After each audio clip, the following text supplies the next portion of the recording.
Okay, welcome to Rum Number 2, Universal Show.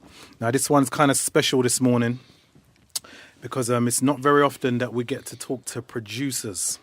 Aha. Yeah, so this is gonna be a special one this morning. I'm gonna make you introduce yourself this morning. Could you introduce yourself, please? I am Salaam Remi, producer.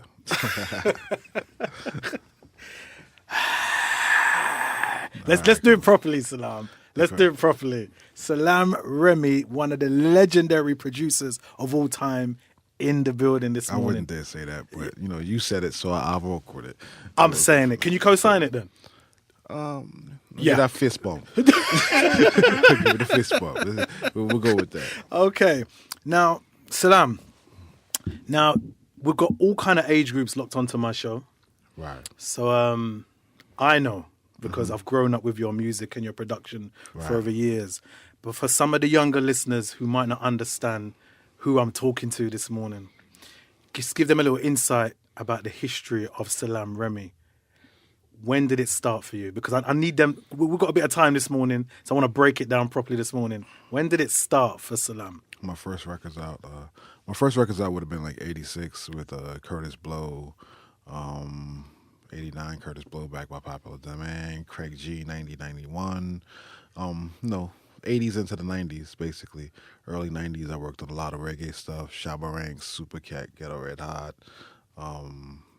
Patra, you know what I'm saying? Like all that type of stuff way back when, leading up to the Aini Kamosi, Here Comes the Hot Stepper, loads of hip hop in that area, House of Pain, Jiggy, Queen Latifah, different things on that level. That's early 90s, mid 90s.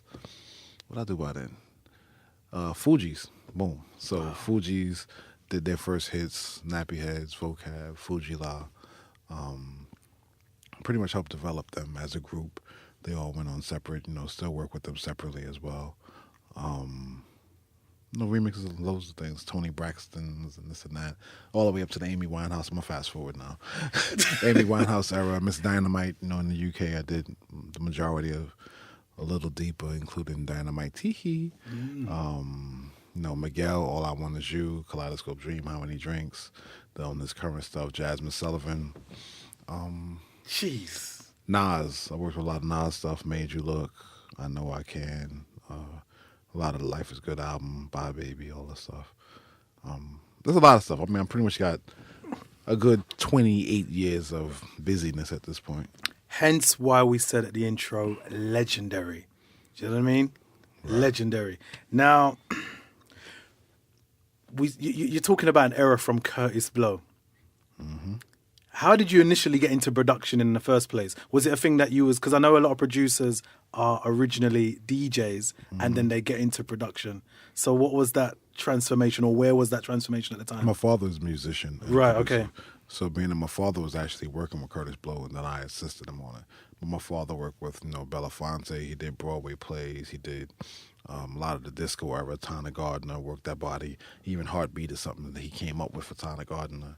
Then I ended up using it for Aini Kamosi's Here Comes the Hot Stepper. But basically my dad was in the business. And then I went from playing drums and being on that level to drum machines, etc. And then ended up becoming a producer underneath him and then quickly on my own. So how did you reach out to all these artists? Because, I mean, do you know what? The one that blew me away was the Aini Kamosi. Mm-hmm. That I wasn't aware of. Because obviously back in the younger days, it wasn't something that I'd always look at the label to see producers. But now you're mentioning it now. I mean, that's one of the greatest records of all time. Without a doubt. No, let's be fair. That's funny. Yeah, that mashes up any dance. Right. You know what I mean? So how did you reach out to these artists? How did you get... Was it just the connection for your father? Everyone is different. I mean, by the time I was like 17, 18, I would be out, So myself, my dad at the time managed a DJ in New York named Chuck Chillout, who was like one of the main DJs, Chuck Chillout Red Alert. And then Chuck had his driver, person that was with him all the time, who was Funkmaster Flex. So basically, I and Funkmaster Flex would be in the clubs everywhere. I'd be in the streets, I'd be talking to people. Industry parties. My dad is the OG off with the older dudes. And then, he still was friends with Marley Marl, so that's how I got to Craig G. He was a promotion person. My dad still hit. My dad manages Allison Hines now. So people be sending me pictures of my father in all white party soca dance. Is that your dad? He looks like you. He's on stage with Air Force Ones. I'm like, yeah, that's him. You know what I'm saying? So he's still always a hip person, but pretty much I got the link through my father to actually get around and do stuff. But with Ani Kamosi, it's like all different links. Ani Kamosi came to me through David Sonnenberg, who was the Fugees manager, who I met, and he asked me, could I do some demos with him? And then we did some demos. Then I turned into Here Comes the Hot Stepper. Wow. So what was your love for music? Because, I mean, what was you into? Because you tend to find that even though like producers make a specific type of genre, when you ask them about their music collection, it's so vast. So I can imagine, because I know you're saying you got the reggae influence there, but what kind of music are you into like when you was growing up? When I was growing up, I mean, I was the hip-hop generation. So, Yeah. 80s in New York. Yeah. I was like looking at Biz Markie. Run DMC was in the neighborhood. I grew up in Queens. So I would see Run DMC. I would see Biz Markie. I would see people that were that. But that was my generation. You know, Sugar Hill Records, rappers that like Run DMC, Suck MCs. Like, I was a New York hip-hop head. And I'm still that, you know, ultimately at the core. But the thing with hip-hop is hip-hop includes every other kind of music. Yeah. So hip-hop will take a classical song and make it into Black Rob's Whoa. Or hip-hop will take a reggae song and KRS-One flips it into that. Like hip-hop is a melting pot of all cultures. So it allows me to learn how to produce soul music because I'm sampling soul music into my hip-hop. So I'm doing it with a little bit of an edge on it that gives it a kick. And that's where the Amy Winehouse productions come in. Yeah. Or I'm doing it in a way where I have this orchestra that I'm recording for my album, but I'm EQing it just like what I would have sampled off of a score movie or whatever it is. So I think hip-hop is the core of who I am. And then the music that I gravitate to, you know, still growing up with church and still some culture is, you know, it's always jazz, blues, reggae, you know, anything with that hard blue note gives me that extra little soulful emotional feeling. That's usually what I'm feeling. But that's my weekends, you know. My weekends is open up, listen to some Minnie Riperton, Charles Stepney, Rotary Connection, you know, open up on that level. Or then flip side, I'm playing my dub on my Sunday morning. Or turn around, I'm listening to my jazz, you know, I listen to John Coltrane while the trees are swaying. So it's across the spectrum. You know, yeah, it's just music. At the end of the day, I've studied music to know how to recreate whatever I hear if I choose to. Well, that's the thing. You made a good point that I want to talk about, actually, because unlike, you can always tell a Dr. Dre sound. For me, you can always tell a Timberland sound. There's only been a few moments where Timberland's got me off key. But Salaam Remi, you can, listen, you can't always tell when it's Salaam. You're very, very versatile when it comes to production. Thanks. I mean, I think you'd have to check it and go, who's that? Then, what, he did that? Yeah, that's the way Akon describes it, is that, you know that record that you really liked, that was really hot, but you didn't know who made it? You look, oh, it's him. That's basically the way he describes it. But I mean, for me, it's like, it's not just about, you know, some people have a set of drum sounds or a certain way they mix that they do every time. Yeah. I have zones that I go in that somebody might listen to a record and be like, oh, I knew that was you because I hear how the drums go. And now I'm starting to learn you. But when it comes down to it, it's all about the artist. It's about the story. It depends on what picture I'm trying to get out of it. So just as I can travel mentally, I travel musically. You know, when I just produced a record for Ricky Martin for the Brazil World Cup for FIFA. Okay, cool. It sounds like you're over there. It has nothing to do with anything else I've ever done. So at the end of the day, it's really about being authentic to whatever it is. If it's curry and rice, you better write. If I'm soul food, the potato salad has to be a certain way. The mac and cheese has to be a certain way. If you're going anywhere, you really want the authentic parts of that. And what I've been able to do is to take the rawest forms of doo-wop and mix with hip-hop, the rawest forms of 90s R&B. You know, if I'm working with Nas and we did Bye Baby, I'm going to sample Goodbye Love by Guy because I know that was the song on the album because I was there. You know what I'm saying? I'm not just picking the hit. No, I'm picking the one that people turn around and go, woo, that's my feeling. So I'm always attracted to the music that is the rawest form of it and then putting that right against whatever the energy that I want to So every artist that you work with, do you build from scratch? It's like, all right, for argument's sake, you know, when you was working with the Fugees and then maybe later on working with Nas, is it a different drum programming or different sound that you're using for two different types of artists? Or sometimes it happens that, it's like the Fuji La track I actually made for Fat Joe. But then Lauren heard it and was like, I don't want this cool track you giving me. That sounds like Tribe Called Quest. I want this hard Fat Joe track. But then she sang over it. And then that became the energy for Fuji Line for the score.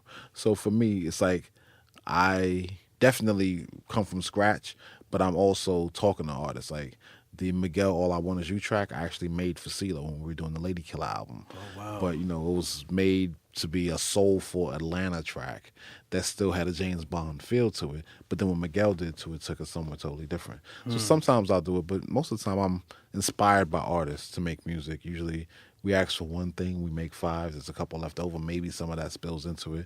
When I'm making hip-hop tracks, a lot of times with Nas, you know, we make 30 or 40 songs. Maybe I'll make 50 or 60 tracks in a period.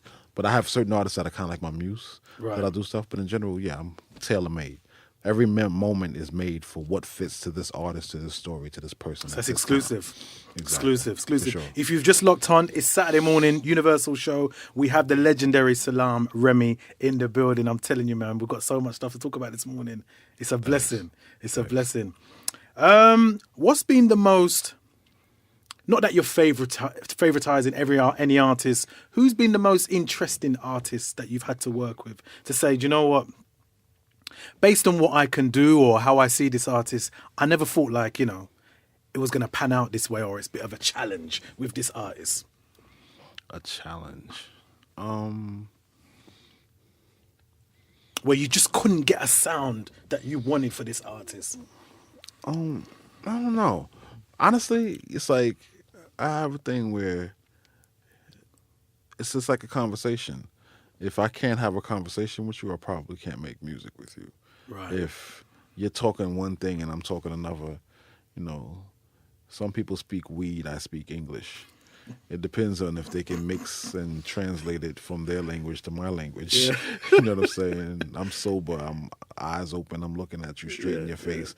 And if you're trying to find it and you can't figure out what you want to say, then rhythm is here. Vocals not. You don't know what you want to say. So it's there. I mean, I've sent back the money a couple times to a couple artists. Oh, seriously? Yeah, if it's the chemistry is not there, you know, there's no need to do it if it's not right. You know, especially at this point in my career. But in general, if it's not a even vibe and we're really on the same plane, why force it? You know. Have you ever had to turn down an artist that you just felt like maybe on a spiritual level, I just don't think it's going to work? This wasn't so much on the spiritual level, it was just whether or not I thought I can bring something good to it. Right. I've always been really selective, and I'm even more selective now. But if there's artists like, you know, I'll just say, even like, say, for instance, Liana Lahavis, right? I listened to her play her guitar, and I'm like, wow, I really like that. But I didn't know what to do with it that I would add to it at the time when she was talking to me about it. So she was really she was a little upset that she was like, well, you produce all my favorite artists. No, why won't you produce me? And I was like, I'm listening to your acoustics and I hear you playing it and I love your voice and I love the song. I just don't know what I would do to make that sound brand new at this point. And that's really what it is. You know, she has a record. But to me, her demos sounded as good as her record. Right. So there was nothing for me to do. You know, I'm not someone who's a take money, grab up. I'm not Krabbit. I'm not running around trying to catch people and give me. I'm a give person. And if I have nothing to give you, then I'll say, you know what, you got it yourself. You know, I could have produced the whole album for the score with the Fugees. I said, you know what, y'all got the tracks. Just do it yourself. And if you got a question, come ask me. I'll show you how to do it. You know what I'm saying? I'm a person that prefers to teach people to fish than to fish for them and then say, you know, you can't fish unless it's my boat and my rod. Yeah. Here, take my boat, take my rod, see what you can do for yourself. Quality over quantity. Exactly. All the artists I work with become their own producers, ultimately. Right. And that's what I push them to do. Miguel produced Adorn. Yeah. Miguel produced and wrote Adorn by himself. It's how it's supposed to be. Then he's supposed to produce and write for 20 other people. Wyclef ended up producing himself. Lauren produced herself. I did that as part of my mode because it was a point where I could have been just trying to be all up in the mix. That's not my energy. Okay.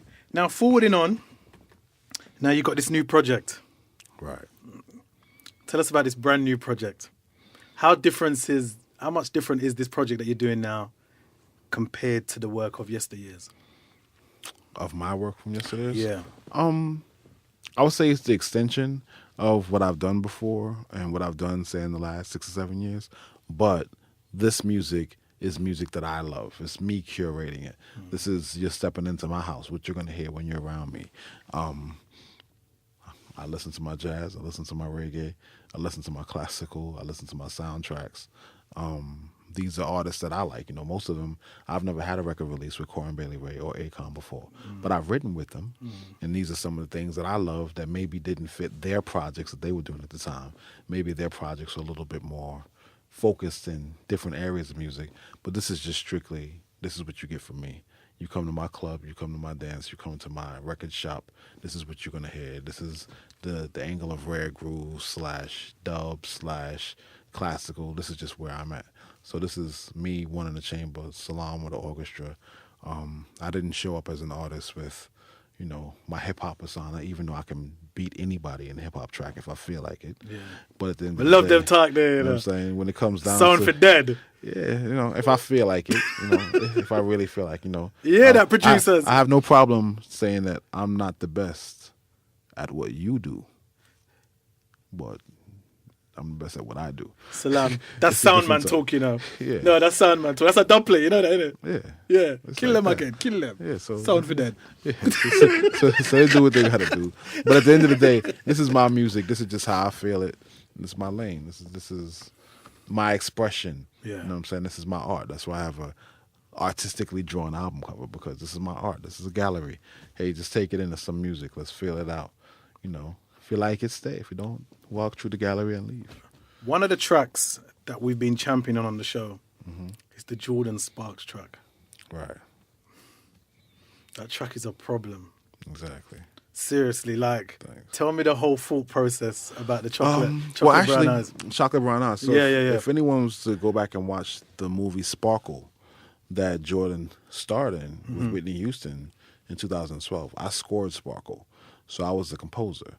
So the Chocolate Brown Eyes was actually written for the movie as the love theme. So if you watch the movie Sparkle, every time her and Derek Luke go to look at each other, and when they're about to kiss each other, the guitar ching ching ching ching comes in You see, I've all never the seen way through the whole movie. So now, if you like the song, if you go, you know, Spotify movie, whatever it is, you do to watch movies. At the end of the day, and when you watch the remake of Sparkle, that's what's all the way through. This Jordan is a sweet girl, and you know, I also pushed her the same way.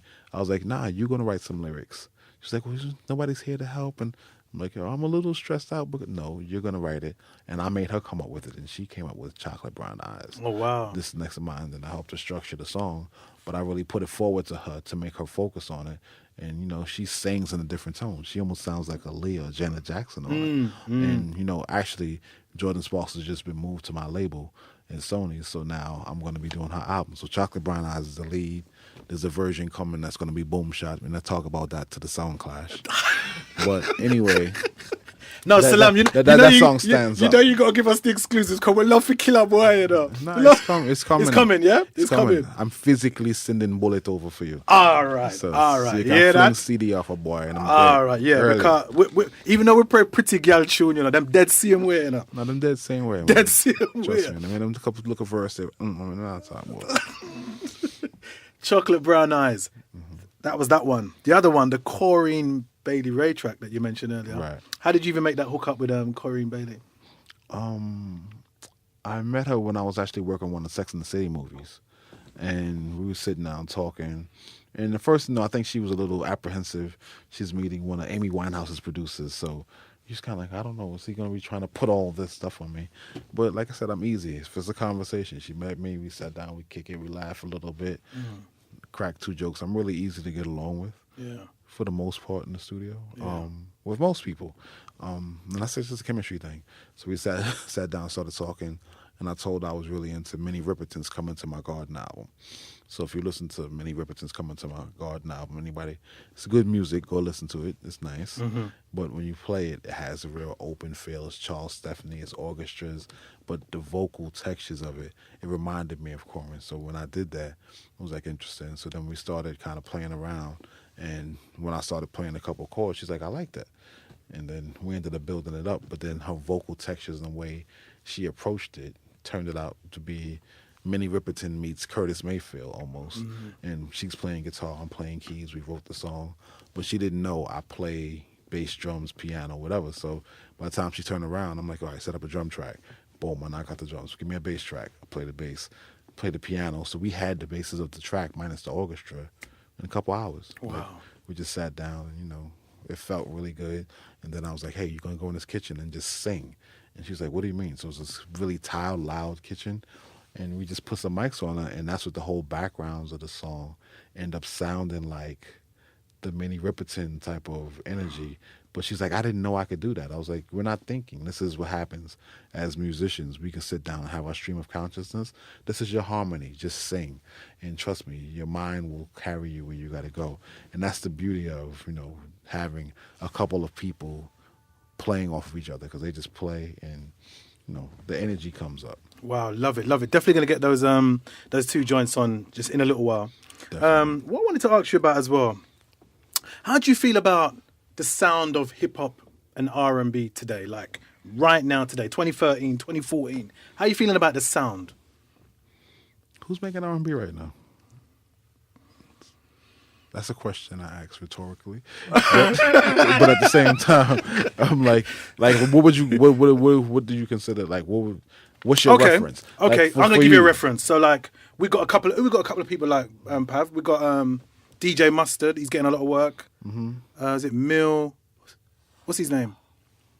What's that guy? Mike Will. Mm-hmm.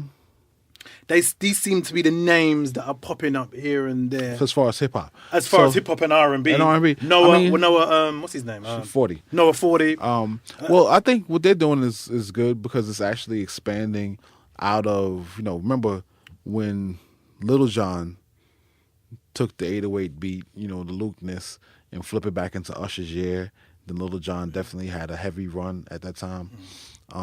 It was big, and it did a lot for bringing the hip-hop energy. And next thing you know, you got Yin Yang Twins and Britney Spears. At that point, what was the windows to the walls and Wait Till You See My now turns into Britney Spears with Yin Yang Twins. You know what I'm saying? It goes all the way across the top. So as with everything else, whatever's core R&B has always become pop.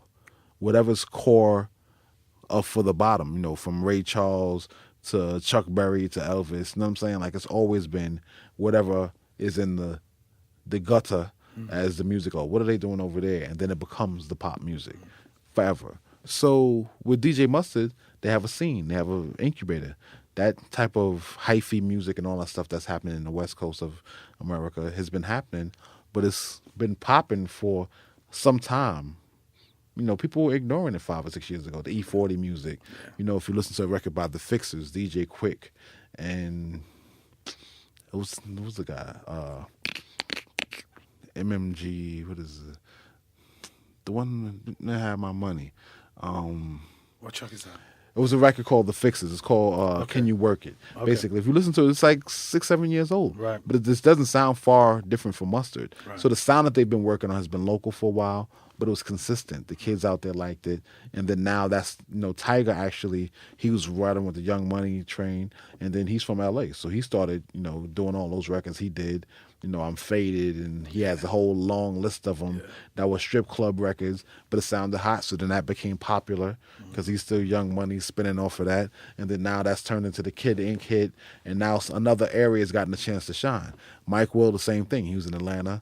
He was doing some tracks. He had a few things, but he did some records for 2 Chainz and this one and that one. And he had a certain way he was approaching his sonics, and then it got popular. So he had hits with Lil Wayne, Drake, this one. Future was big for him. Future's had a whole half an hour in the clubs, but nobody said that when you heard Tony Montana, he was going to do a duet with Rihanna.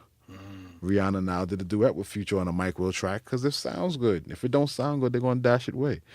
Turn Out the Lights was big for Future because he's kind of singing and switching up his melody, whatever else it was. So I think that every artist has their growth. Right. 40 and Drake, 3 albums in with Drake. Drake makes some songs. Like, he's a writer. Like, Drake's All Me is probably one of the best hip-hop verses of last year. Key Wayne did that track. But I'm not mad at anything that's going on there. I just say that everybody has to do them job and do something else too. Do you see any songs though from now that will stand to test of time, like the tracks that you've made that will still pop off in a club tomorrow? Can I ask you a question? I'm gonna ask you a question though.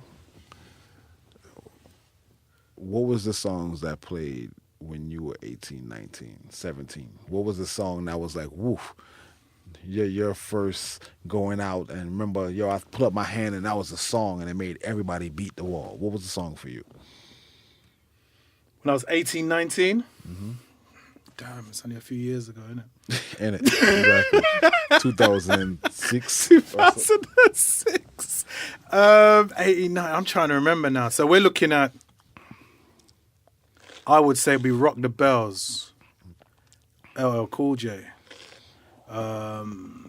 Jingling Baby, that era. Jingling Baby. All right, so even with that. Yeah. For life, yeah. When you hear that music, it take you back to a place, a face, and energy. So for the people that hear Drake right now, he's written good songs, so they'll stand up. But for definitely the people of this generation, there was nothing like that first time I went out. My mom didn't know. I went here, I this and that. And Drake Carr's song came on. I got my eyes on you. You a good girl and you know it. Drake makes some good hip hop for girls, man. No, I hear that. So I hear that. So at the end of the day, what he's telling these girls, they're gonna believe that for their life. For I life. hear that, And they're gonna relate to it. So I think that he has some music that actually is gonna stick. Some stuff is gonna sound like it's for the moment. But at the end of the day, all these different things, look at Cash Money. Realistically, they have 20 years of hits.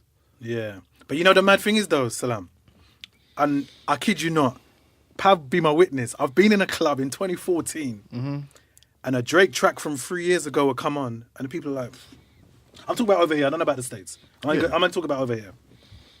But you see when that Biggie Warning comes on. Mm-hmm. And I'm talking about that tune never came out when the youngsters. Well, all right. So what I'm going to share with you is this. As a traveling man. Yeah. The reality is that the Southern hip hop don't have no passport. They don't have docs. They don't have a visa. They can get dip at any moment. The reality is that the Southern hip hop, being that it is so bass heavy, the English radio and sound and space, even though Coxsone have a big speaker box, the reality is that it's more of a sonic thing and that the music doesn't come across the same. And it's a cultural thing. What they talking about, it's like it's a different Cockney translation to a Smiley talkboard. Yeah. You understand what I'm saying? It's a totally different thing. So at the end of the day, the translation of what you're getting from there, I always say that music doesn't have a visa. But when New York get right, Paris get right, Milan get right, London get right, because we are cosmopolitan cities, and it's something clearly that is a melting pot. So you can hear a little bit of the reggae touch inside of what's happening with any of those records. Like the new ASAP joint, ASAP Nas, with Method Man. ASAP Nas, or even Fareed. I mean, then maybe it doesn't translate, but I love ASAP Ferg Shabba Ranks. Oh, come on. Yo, that song is like a straight full song. I jump up and down and I'm like crazy. Like I'll be in my office. I don't know what he's saying in certain parts, but it's hilarious to me that he would make Shabba Ranks. Yeah. So at the end of the day, he has a good song. Yeah. Now, does that translate everywhere? It might not do it. So the fact is, I would say that people like the hype of Drake, but trust me, when I chat to the girls over here, he talking to them. I'm saying things like, I'm more than just an option. Which man goes to a woman and say, baby, I'm more than just an option? No. Women say that to guys. So he sets, Drake's genius is that he says what you want to say. When he says, started from the bottom, now we here. You think we really care about him and them friend from Toronto? No. Everybody's singing it for themselves. He gives you words to sing for yourself. So the way he he has songs and the girl, hey girl, all your friends, I want to, all the friends you told me about, I can't wait to meet them. Ain't no man trying to meet all of a woman's friends. Not unless I'm just that dirty. But if once you go and meet all of a woman's friends, now it's 100 girls that know you. And then they all trying to, you know what I'm saying? So now anywhere you go, now I know him. He's just so that he know all your business. You ain't trying to know them. Drake's just mashing it up for the fellas, man. Seriously. Even telling girls, I'll wipe down the skirting boards. I'll iron your clothes. I mean, but it's better than Jay-Z telling him I'm going to buy them something every 2 seconds. You understand? Yeah, I'll buy them nothing. Listen, let's Pocket wrap it Brock. up. Let's wrap it up this morning, Salaam. All right, cool. It's been great talking to you. You see how the time just run away this morning? Look, you know, it's Saturday morning chatting. We could have get a haircut same time. Listen, could you tell us the release date of the album? When's it coming out? Quickly. It's in April. I'm not sure exactly the date, but guess what? It's going to be plastered on your billboard. No worries. And, you know, it's going to bust, and, you know, soon. As soon as they get hot, no worries. Then you know where the jerk pepper coming from, my album. Thanks for coming down this morning, you know. No really problem. appreciate it, you know. The legendary Salaam, you know. Yeah. Any last information you'd like to give the listeners this morning before you get out the door? Hit me on Twitter at Salaam Remi. Hit me on my website, salamremi.com. Hit me on Instagram, Salaam Remi. Hit me on Facebook, Salaam Remi. What a holy past Salams, eh? Yeah, digital. Slang thing. What's the track we should go with this morning? Give us a track we should go with the album this morning. I'm going to get some of your other hits on this morning as well. You know what? Estelle is early. You know, give him a cup of tea, Estelle. Yeah. All right, let's do that. Boom. Whoa FM 90.4, Salaam Remi in the building. Let's go. Let's get on some joints back to back.